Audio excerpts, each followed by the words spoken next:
spaceflight missions on behalf of NASA and visited the space station 38 times under NASA's commercial resupply and commercial crew programs. As always, Dragon will be delivered to orbit today by SpaceX's Falcon 9 rocket, which provides 1.7 million pounds of thrust on its first stage thanks to its 9 Merlin M1D engines. Once the first and second stages separate, these engines are also used to help land the first stage. The first stage will perform 3 burns as it makes its way back toward Earth today. First is the boost back burn, and that's where 3 of the M1D engines will reignite to help flip the first stage around to head back to the launch site. The second burn is the entry burn, and that's where a single engine will reignite to help slow Falcon 9 down as it prepares to enter the Earth's atmosphere again. Finally is the landing burn, and that's where 3 engines will slow down the rocket enough to perform a precision landing back down on landing zone 1. Meanwhile, the second stage continues to orbit, powered by one single Merlin vacuum engine with over 220,000 pounds of thrust. The second stage will secure Dragon's entry into low Earth orbit. And we did just hear that call out that stage 1 RP1 load is complete. That's great. We're continuing to check through these milestones, now almost less than 20 minutes until tonight's launch. So again, the second stage will continue to secure Dragon's entry into low Earth orbit before separating, leaving Dragon to continue its journey to the space station on its own thrusters. About 40 seconds after separation, Dragon's nose cone deploy sequence will begin, which exposes its guidance navigation controls that help Dragon autonomously fly to the space station. With T0 coming up in just about 19 minutes and 30 seconds, our teams at the Cape and Hangar X are doing a series of system checks to ensure Dragon and Falcon 9 are ready. Let's check in with Ronnie for a quick status update. Ronnie? Thanks, Jesse. We are still looking good for an on-time launch about 19 minutes from now, and we'll keep monitoring all the vehicle systems as we get closer to liftoff. Both Dragon and Falcon 9 continue to be healthy. So as we continue to listen and watch the countdown, our teams are continuing to prep the vehicle for flight, and propellant loading of both RP1 and liquid oxygen began at T-minus 35 minutes. We also heard the call out a few minutes ago that the launch escape system is now armed. The range, which is monitoring keep-out zones, among other key flight requirements, also continues to report no issues, as they are go to support tonight's launch. Weather also looks good, and we are still tracking less than a 10% chance of violation at our target liftoff time. As a reminder, today we do have an instantaneous launch window, driven by the orbital mechanics constraints of 2 spacecraft meeting in orbit. The technical term for that meeting is called a rendezvous. The reason we need to launch at a specific time is because Dragon is basically trying to catch up to the ISS, which as we speak is orbiting the Earth at more than 17,000 miles per hour. That means we have to deliver Dragon to the correct orbit, and we also need to time its trajectory relative to the orbiting laboratory so that they are in the same place in orbit at the same time. A precise liftoff is crucial for achieving a timely rendezvous between Dragon and the space station. So at this point, if we hear a hold called for any reason, we will have to stand down and target our backup launch opportunity, which is tomorrow at 10:31 p.m. Eastern. So with all systems go, I'm going to turn it over to Rebecca for a status update from Houston. Thanks, Ronnie. The flight controllers here in Mission Control Houston are ensuring the space station is ready to receive Dragon. They're also checking that all the communication links between the station, Dragon, and the ground are working properly. Right now, everything is proceeding as planned.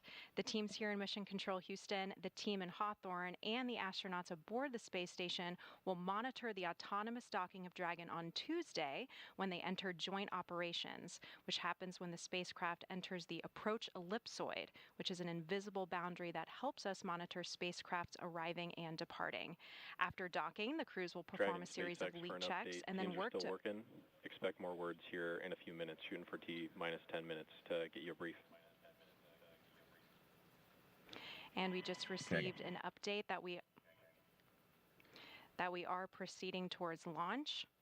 Once the crews perform those series of leak checks on board, they will work to open the hatches both on the Dragon side and inside the station's pressurized mating adapter. We expect hatch opening to take place about an hour and a half after docking. Once on board, the astronauts will be greeted by the space station crew and will then join in for welcoming remarks for the... Here in Mission Control, Flight Director Garrett Hain is on console overseeing the team for launch, and Paul Kanya will be on console on Tuesday for docking. That's it from here in Mission Control Houston. I'll toss it back to the team in Florida. Megan, how's it looking? Thank you, Rebecca. If you're just joining us, we are now at T-minus 16 minutes, 7 seconds and counting from the 8th astronaut rotation mission to the International Space Station under NASA's Commercial Crew program. Rajachari, commander of the NASA SpaceX Crew-8 mission, here with me. And Raja, we just heard a call out saying to expect another crew brief at T-minus 10 minutes about the crack that the teams are currently monitoring in the side hatch seal. Yep, and that's a pretty standard at T-minus 10 is usually when they've kind of done all the final polling and usually give an update to the crew and for the crew to make sure that they're all ready to go inside the capsule as well.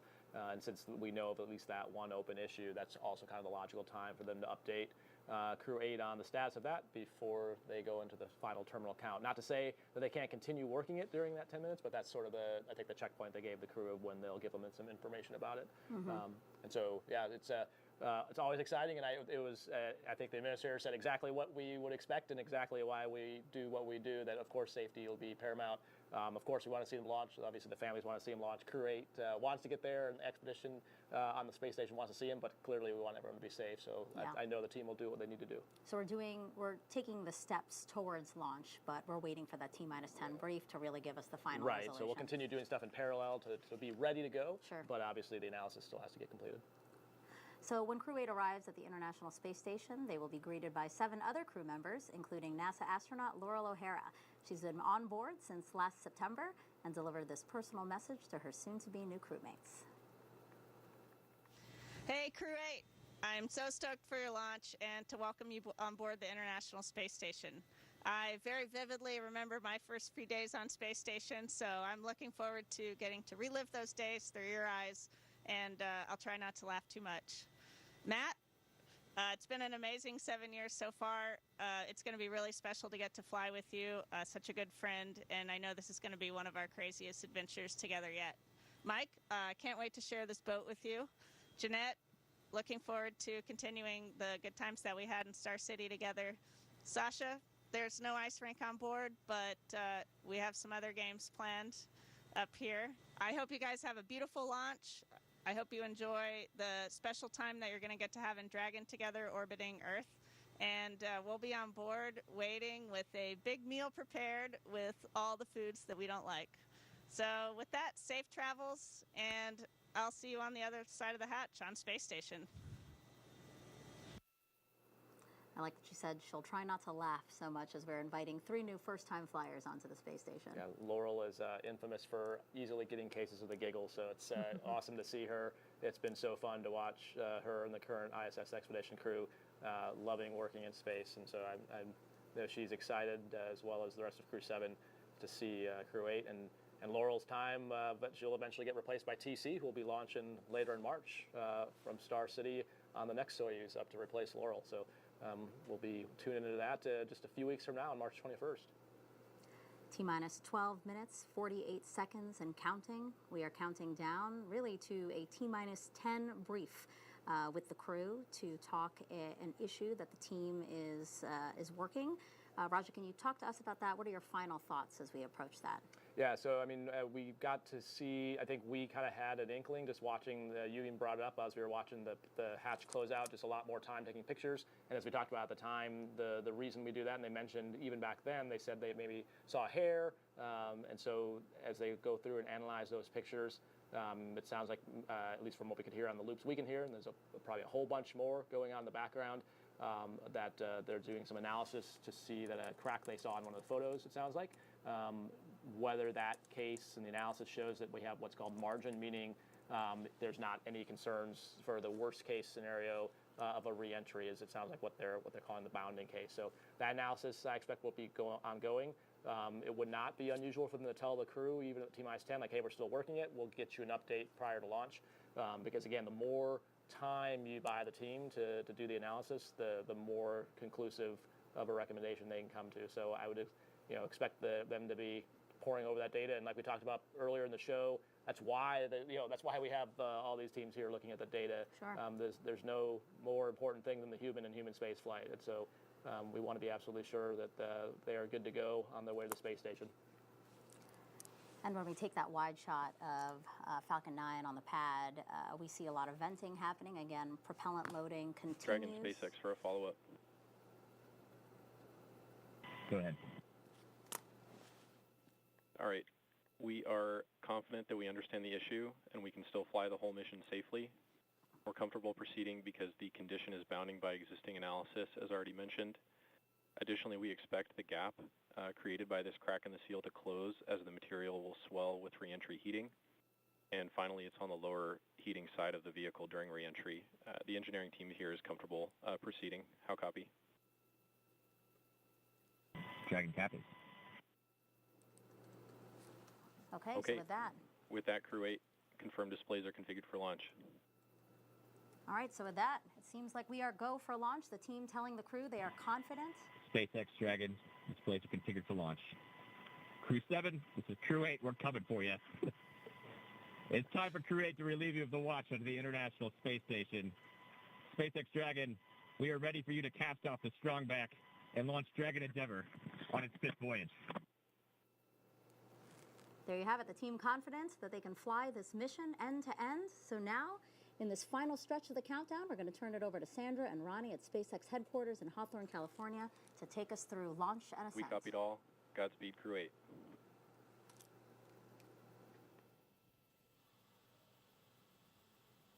Thanks so much.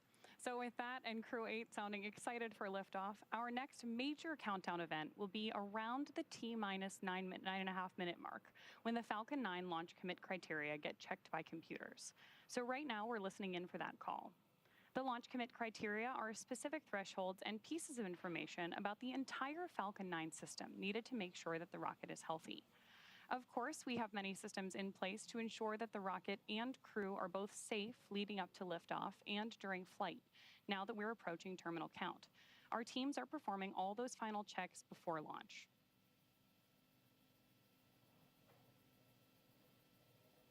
Back in Mission Control Houston, there's a variety of systems and console positions that are also being worked in tandem and monitored by the team.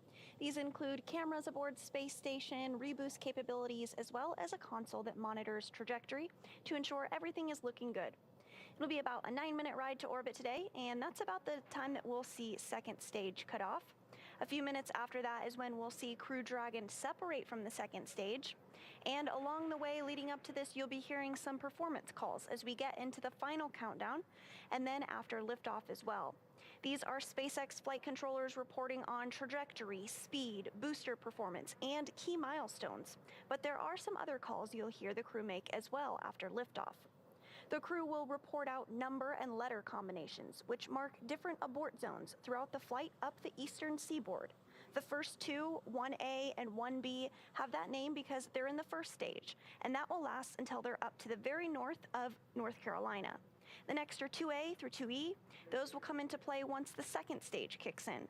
That takes us from the top of North Carolina all the way to the tip of Newfoundland in the northern Atlantic.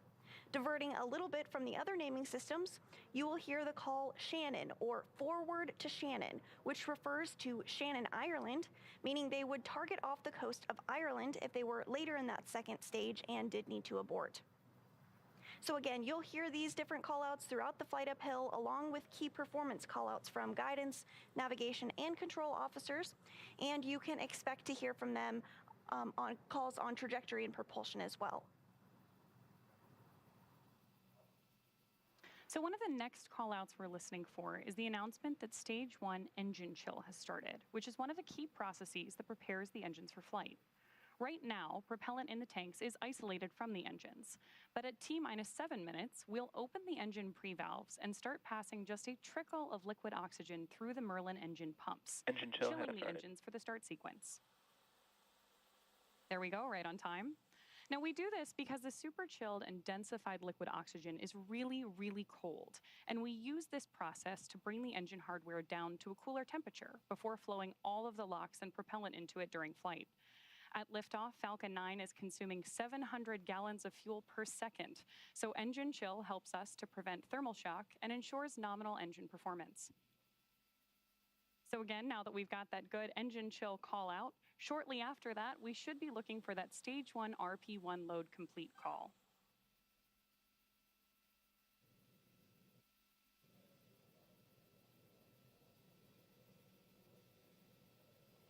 So with that engine chill now underway, we're looking ahead to the call out that RP1 load is, and there you heard it, RP1 load is complete. RP1 is densified kerosene or rocket fuel that will propel the crew into orbit. All of that RP1 is now loaded into the first stage, and we did hear that the second stage was completed a short time ago as well. We're still loading liquid oxygen on the first and second stages. This is the oxidizer needed to combine with the densified kerosene that just finished uploading.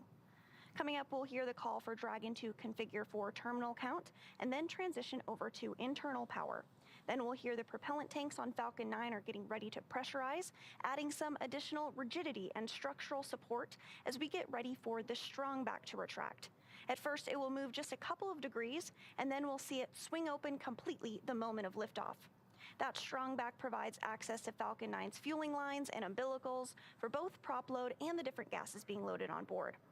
We'll continue to check through a couple more fueling milestones, including one around the 2-minute mark before flight, where we will hear that the liquid oxygen is finished on board the second stage. Dragon is then configured for terminal count. Falcon 9 tanks pressurizing for strong back retract. And we did just hear that call out. Dragon is in terminal count. The onboard computers now are taking control of the spacecraft. The first stage will finish liquid oxygen loading in about 3 minutes, followed by completion of second stage LOX loading 1 minute later. Strong back retract has started.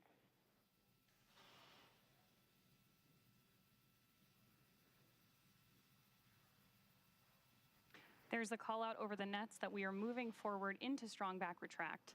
The next thing you might be able to see on your screen is actually going to be the clamp arms opening up around the base of this second stage. That will allow the strong back to recline about 2 degrees away from the vehicle. And because we've now begun pressurizing Falcon 9, we know that it's strong enough to stand on its own. That TE will throw back all the way to 45 degrees at liftoff. The strong back is part of the transporter erector, which provides liquids, gases, and electrical connections to the vehicle. There you can see those clamp arms have fully opened around the base of just the trunk of Dragon on stage 2. And so the next major milestone that we're tracking today is stage 1 LOX load being complete. We expect that call out at about 3 minutes when that first stage LOX load will be completely finished. So all those white clouds of vapor you see on your screen right now are normal, and we'll continue to see them build up as we get even closer to launch. Because liquid oxygen is super chilled, it boils off a little bit in the warm Florida air. In for the call out that stage 1 LOX load is complete. Stage 1 LOX load complete. There's the confirmation that we have completed loading liquid oxygen on board stage 1, but LOX will still be loading for about another minute on board stage 2. Then we'll prepare to vent down the TE, which is going to produce another white Dragon cloud. is in terminal count and is on You may internal also power. hear. There's confirmation that Dragon is on internal power. You may also hear an announcement to the crew about that venting procedure.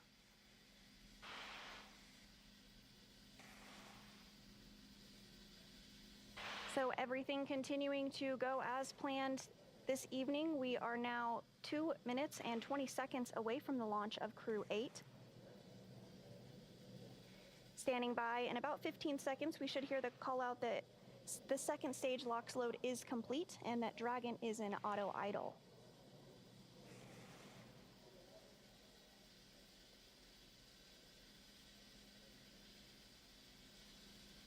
Stage 2 LOX load complete.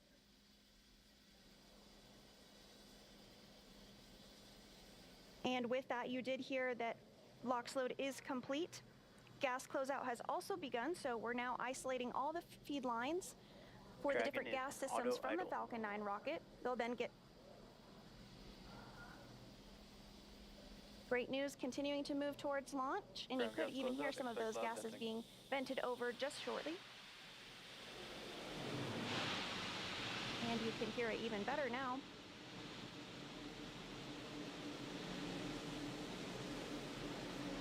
Something else you might see here in a few moments is water being poured onto the pad. Because rockets are super loud, the sound can impart loads back on the rocket itself, so that water helps absorb and prevent the sound from hitting the structure and reverberating back onto the rocket.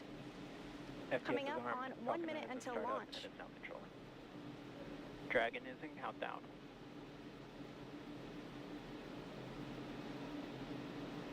The flight termination system is armed, and we are in Dragon, countdown. SpaceX, go for 45 launch. seconds. Dragon copies. Go for launch.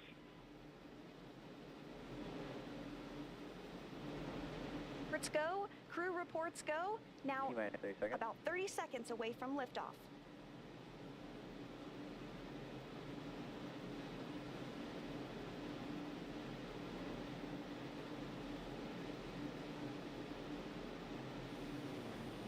Seconds.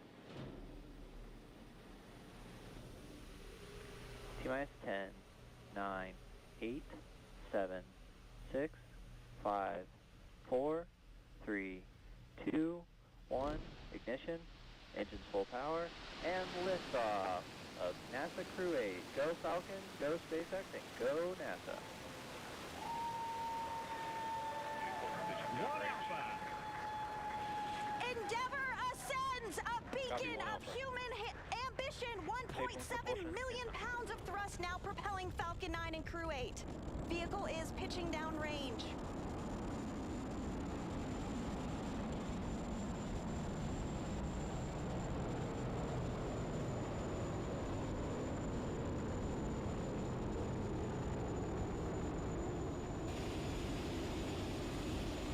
Nominal power and telemetry. Stage 1 And we are getting good call-outs on propulsion. Falcon 9 engines now throttling down to help pass through the period of maximum dynamic pressure. Falcon 9 is supersonic. With that call out, we know that Falcon 9 is now moving faster than the speed of sound. Stage 1 throttle up. 1 Bravo. So with that call out, Copy 1 Bravo. we know that Falcon 9 is throttling back up, and that one call out for 1 Bravo means that we are in the second and final abort mode for the first stage, continuing to get good performance from Falcon 9. Now at this Impact point, chill the has crew started. are already pulling over 2 Gs. And with that call out, we know that that engine chill for MVAC, which is our second stage engine, has now also begun. That also means we have a couple of events that are going to happen in rapid succession. First is that chill on the MVAC engine, and then we'll have main engine cutoff, or MECO, where the 9 engines on the first stage of Falcon 9 will cut off ahead of first and second stage separation. Then the Merlin vacuum engine on board the second stage will ignite and carry the Crew-8 astronauts to orbit, while the first stage begins its journey back to Earth. At this point in the flight, the 9 Merlin Stage 1 engines throttle are down. starting to throttle down, and we're standing. There's that call out for throttle down, and we're standing by for MECO.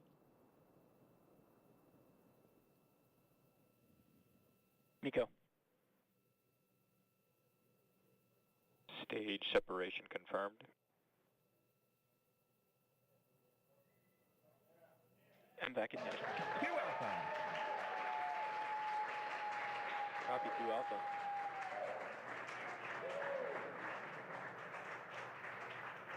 So those incredible views on your screen, and of course the cheering behind me, means that we have had successful main engine cutoff, stage separation, and ignition of our MVAC engine on board stage 2. We are also in 2 Alpha for the aborts if needed. Of course, that second stage is being illuminated on the right-hand side of your screen by our single Merlin vacuum engine on board stage 2. Now, the next milestone we're tracking is the stage 1 boost back burn on the left-hand side of your screen. And we are expecting completion of that burn in just about 10 seconds.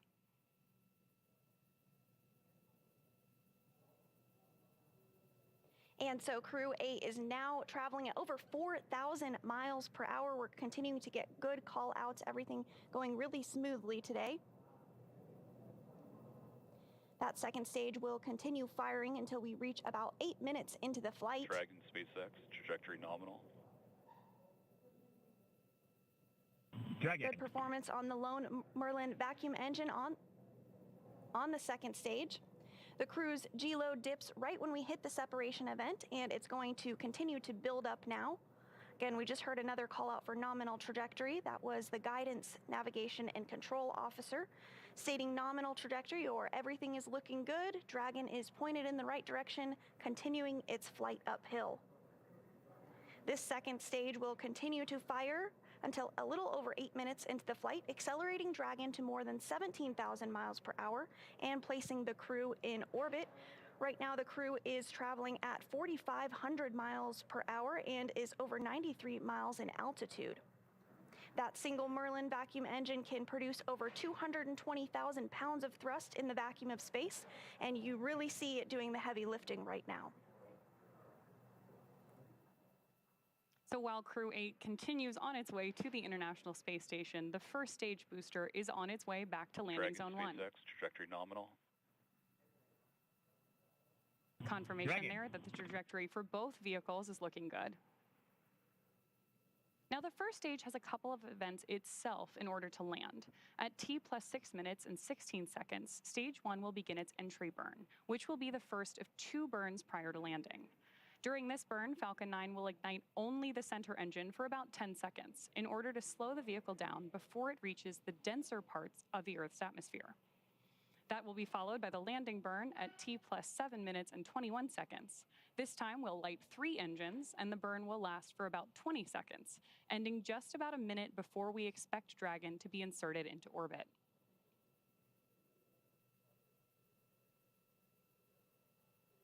And so we did also hear a couple of different Dragon ground SpaceX, station call outs trajectory like Bermuda.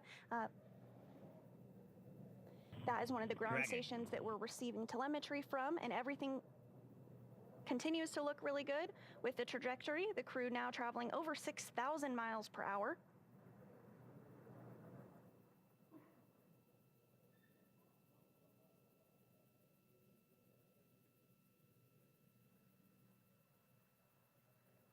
Again, this second stage will continue to light for a couple more minutes before second engine cutoff. At that point, the vehicle will coast for a few minutes before separation.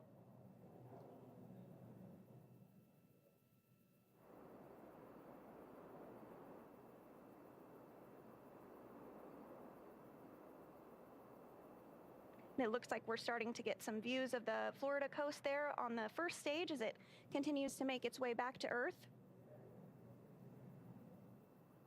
Dragon SpaceX, trajectory nominal. Dragon. Continuing to get good call outs, everything going smoothly. Now almost 7 minutes into the flight of Crew 8. So the next milestone we're standing by for is stage 1 landing burn start. Again, as stage 1 approaches the space coast to touch back down at landing zone 1.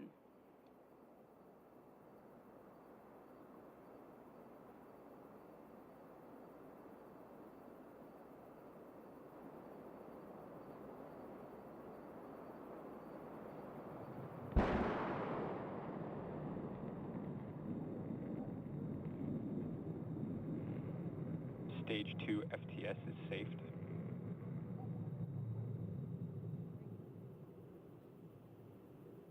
And it is great to see that first stage back on Earth. Coming up, next on the second stage is second engine cutoff. You can hear some excitement here at Hawthorne at SpaceX headquarters as that first stage successfully landed back on Earth. So second engine cutoff will take place here in just a couple of minutes. Once the lone Merlin engine cuts off and stops firing, the second stage will continue to coast for about 3 minutes until Dragon is commanded to separate. At this point, Dragon will separate from the second stage and will fly free with Crew 8 still on board and in orbit.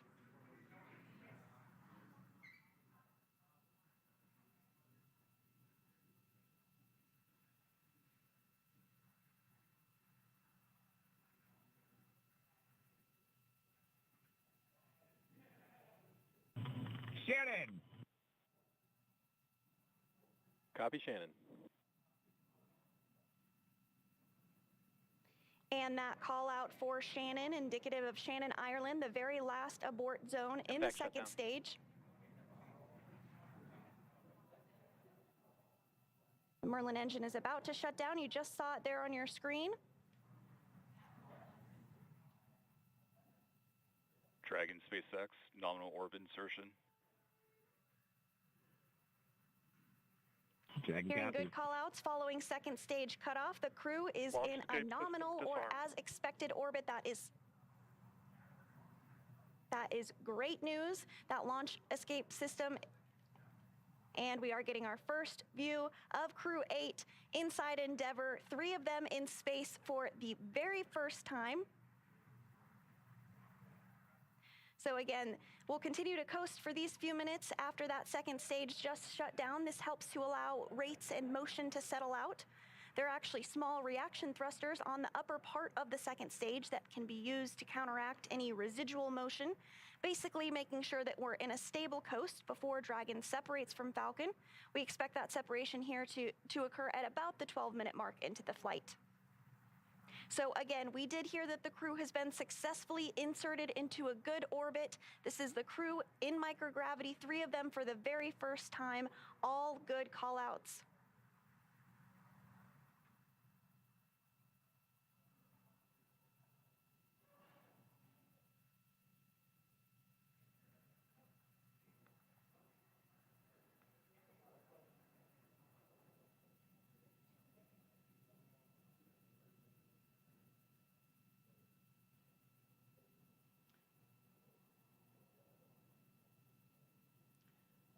So right now, the second stage is performing a series of checkouts as we prepare to separate Dragon from stage 2. And so we will see that separation coming up in just a couple of minutes, after which a number of activation checkouts occur automatically. First, we'll be checking out 12 of the Draco maneuvering thrusters all around the service section of the Dragon spacecraft. And then we'll also begin to get ready for nose cone opening. Nose cone stays closed for the flight uphill to help protect all of those guidance, navigation, and control sensors. It also covers 4 of the Draco thrusters that will be used for the majority of the different phase burns, requiring Dragon to catch up to the International Space Station. So we are standing by for Dragon separation to occur here in just about 30 seconds from now. Of course, the view you have right now on your screen. Oh, actually, now that our view has transitioned, you're getting a great view of Dragon's heat shield. This camera is on top of stage 2 and looking up into Dragon's trunk.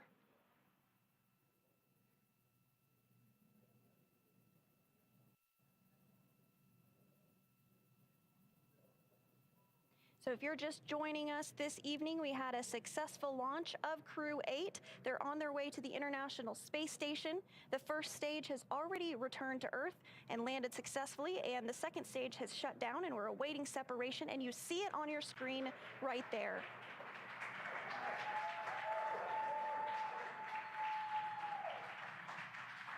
Dragon and Endeavour now flying free.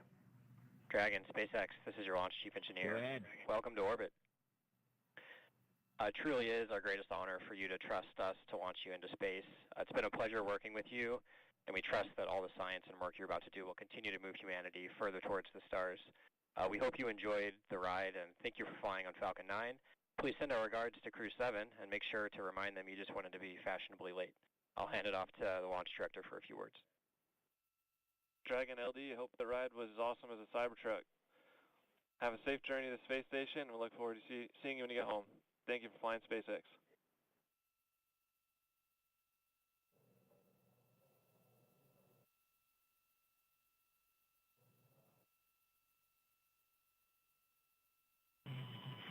SpaceX, oh my goodness, what an incredible ride to orbit. I'm both glad and not glad that you don't have a copy of our ICS. The cheers the whole way up are incredible. A big thank you to SpaceX for incredible instructors. Tyler, I'm talking to you and your team right now. Incredible instructors, engineers, and operators. They're the reason we are now safely in orbit. A thank you to NASA, Roscosmos, CSA, ESA, JAXA, who work together to make the International Space Station work for us all. And of course, big thank you to my family, friends, and mentors who are the reason we're here today. Over to you, Mike. Yeah, hey, Earth, just to let you know, it's kind of like a roller coaster ride with a bunch of really excited teenagers. Just want to mention the NASA community is just a really warm but steely-eyed family that does amazing things, and it kind of hugs you, but it pushes you into the unknown while watching your back. It's really been an incredible place for me to grow over these past 30-plus years, and now I'm really honored to fly this new generation spaceship with this new generation crew. Thanks to my own family for tolerating my otherworldly habits. Thanks to NASA for being the backbone of exploration that we are. And just thanks so much to our friends and colleagues at SpaceX for the awesome ride. It's great to be back in space again. And I would like to second Mike and Matt's words. I'm super excited to be here. And, I need here, and the words that come to my mind is that I'm so grateful and I'm thankful for everyone who got us to this point. There's no way we would have been able to do this without all the people, from all the instructors, from all the people supporting on the ground, to the folks in the kitchen who kept us fed, and Lou's out at SpaceX. I'm so grateful for everyone, and I just want to give a big thanks to my family and friends who came from all over the world to see this. Thank you for supporting me through all the days of waiting to get to this point. Thank you for everything, and I want to give a quick shout out to my sisters who couldn't make it, Brenda and Patty, and then I'd also want to give a nod to Syracuse, who supported me through everything, and I am in a New York state of mind right now. It is amazing. Thank you for everything.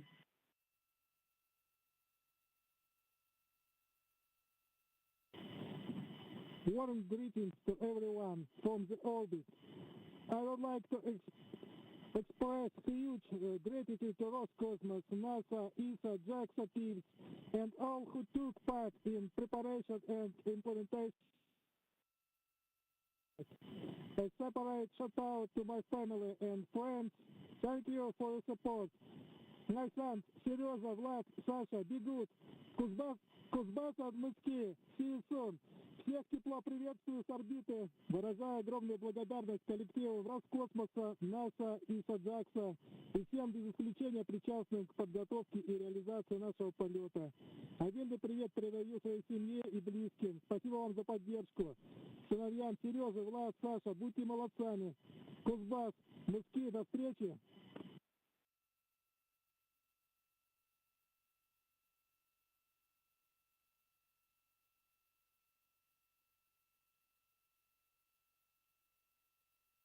Dragon, we copied all, and we see the vehicle chasing down the International Space Station on orbit.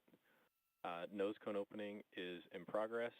We saw nominal dehumidifier activation and service section Draco checkouts. With that, your go to raise visors. And I've got one final note. We have a tradition on board this spacecraft for its travelers to bring a small token, a zero-G indicator, if you will, to clearly demonstrate the free-floating nature of objects traveling in orbit around the Earth, and I wonder if you've brought anything fitting that description.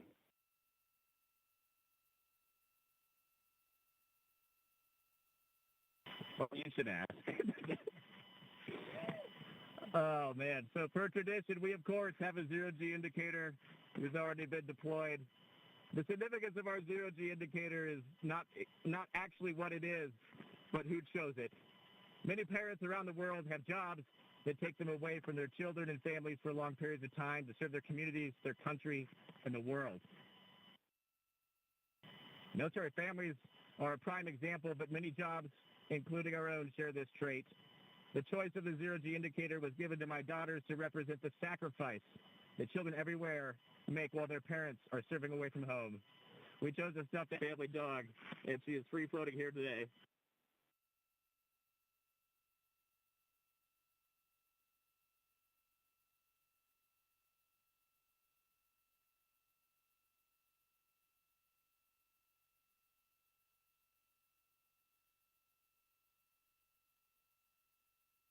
Matt, we copied all. Good words. I think we don't have video inside the capsule. We'll have to come back with you in a minute for a video of that stuffed dog. No worries, thanks.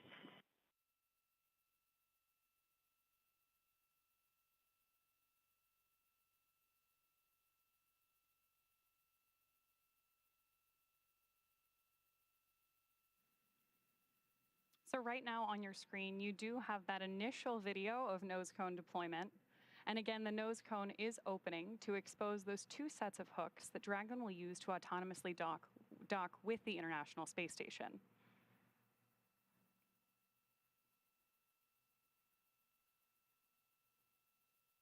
Of course, loved hearing that crew's description of their zero-G indicator, and we're standing by for those views. Zero-G indicators really do become an important symbol of microgravity flight and the communities behind each mission. So for those of you following along, you'll know that our first zero-G passenger was Little Earth on demonstration mission 1.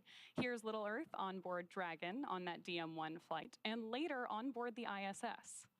Today, just 5 years later, we've reached 50 people flown to space. From 0G to 50 in just 5 years is pretty incredible. And of course, here in Hawthorne, I actually have the real Little Earth that went to space safely back on Earth with us here in Hawthorne. Little Earth is a celebration of zero-gravity indicators, an essential component of space missions that help mark the transition into zero-G. From Yuri Gagarin's famous pencil to modern indicators like Little Earth and demonstration missions to Tremor the sequin dinosaur, zero-gravity indicators have become a way for all of us to connect with and celebrate human spaceflight. Human spaceflight has come so far in the last 5 years. SpaceX has launched 9 human spaceflight missions on behalf of NASA and 4 commercial astronaut missions. That's a total of 50 crew members to space since 2020. 34 on behalf of NASA and their partners, and 16 commercial astronauts, including the first all-civilian mission to space and the first all-private passenger mission to the International Space Station. In addition to flying people, SpaceX also enables researchers the opportunity to fly critical science to orbit. SpaceX and Dragon carried over 1,000 research experiments to and from low Earth orbit and the International Space Station and transported over 300,000 pounds to and from the station since 2012. Researchers from around the world use the space station to address complex human health problems on Earth, studying disease formation, testing drugs and diagnostic tools, and examining the inner workings of the human body. At any one time, the station hosts hundreds of investigations spanning every major scientific discipline from physics to microbiology. Every mission yields critical research and learnings that help make life both on Earth and in space better. From DNA sequencing to 3D printing, studies on the space station test a variety of technologies, systems, and materials that will benefit life on Earth and be needed for future long-duration exploration missions. PCS and forward bulkhead Draco checkouts, and we see an upcoming burn in 23 minutes, 2-3.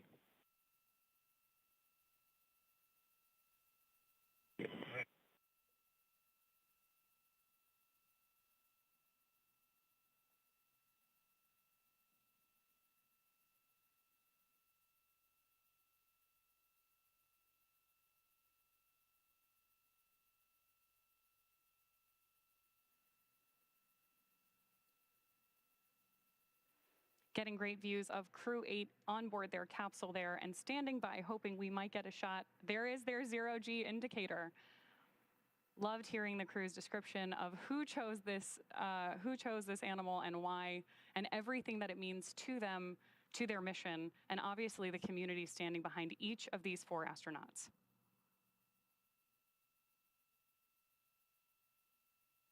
And in addition to that, we heard some great words from the crew expressing their thanks and excitement to be on orbit. Really great to see them successfully on their way to the International Space Station. We had a successful nose cone deploy as well as those Draco checkouts, everything continuing to go really smooth. So for now, we're going to end our coverage from here in Hawthorne until we pick back up with our docking coverage in about 26 hours. So for now, we're going to hand it back over to Megan and Raja at Kennedy Space Center to wrap up today's launch coverage. If you're just joining us, welcome to Kennedy Space Center in Florida, where we just watched Crew-8 lift off from Launch Pad 39A. 3 NASA astronauts and 1 cosmonaut now en route to the International Space Station. I'm Megan Cruz. This is NASA astronaut Rajachari, and we got to see an incredible launch. What a clear night. That was amazing. Dragon SpaceX.